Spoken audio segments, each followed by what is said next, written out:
বিনোদত আপনার কাছে আসতে চাই। জান্নাত লাবণ্য আপা বলছিলেন যে বই পড়ার অভ্যাস করানো বা বাচ্চাকে বই কিনে দেয়া, সেই জায়গাটিতে মানে অভিভাবকদেরই একরকম ইচ্ছের ঘাটতি আছে, যেমনটি উনি বললেন। আপনি যুক্ত করতে চান কিনা কিছু এই প্রসঙ্গে? আহ, ঠিক অভিভাবকদের ঘাটতি আছে বিষয়টা বলার আগে তার আগে আরেকটা ছোট্ট বিষয় বলতে হয়। ধরেন আমরা আসলে যে ধরনের বই বের হয় গত বছর যেমন প্রায় 3,000 থেকে 3,500 বই বেরিয়েছে। এই 3,500 বইয়ের মধ্যে কতগুলো বই আপনি পড়বেন বা আমি পড়বো সেটা কি আমরা আসলে বলতে পারছি কিনা, বা আমরা আসলে মানে গণমাধ্যমের মধ্য দিয়ে সেটা প্রচার করতে পারছি কিনা।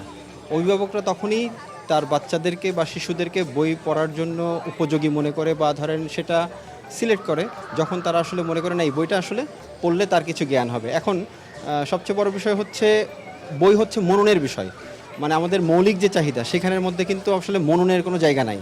তো খাদ্য, বস্ত্র, বাসস্থান, চিকিৎসা, শিক্ষার পরে গিয়ে তারপর হচ্ছে সৃজনশীল শিক্ষা, যেটা ধরেন হচ্ছে আপনার আপনার বোধকে জাগরিত করবে, মননের বিকাশ ঘটাবে।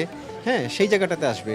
তো এখন এই বিকাশ ঘটানোর জন্য আসলে শিক্ষা প্রতিষ্ঠান থেকে শুরু করে রাষ্ট্র, গণমাধ্যম সব কিছুরই একটা ছোট বড় ভূমিকা আছে।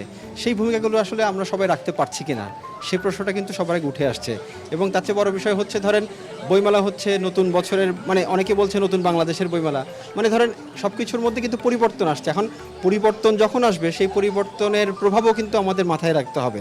প্রভাবটা আসলে আমরা কিভাবে নিচ্ছি, মানে ইতিবাচকভাবে না নেতিবাচকভাবে, মানে সেটা হচ্ছে দেখার বিষয় আর কি। মানে আপনি কিভাবে দেখছেন সেই বিষয়টা নির্ভর করছে। তবে আমি যেটা মনে করি শিশুদের মানে পঠন পাঠনের বাইরে আর একাডেমিক বইয়ের বাইরে সৃজনশীল বই পড়তে দেওয়া জরুরি।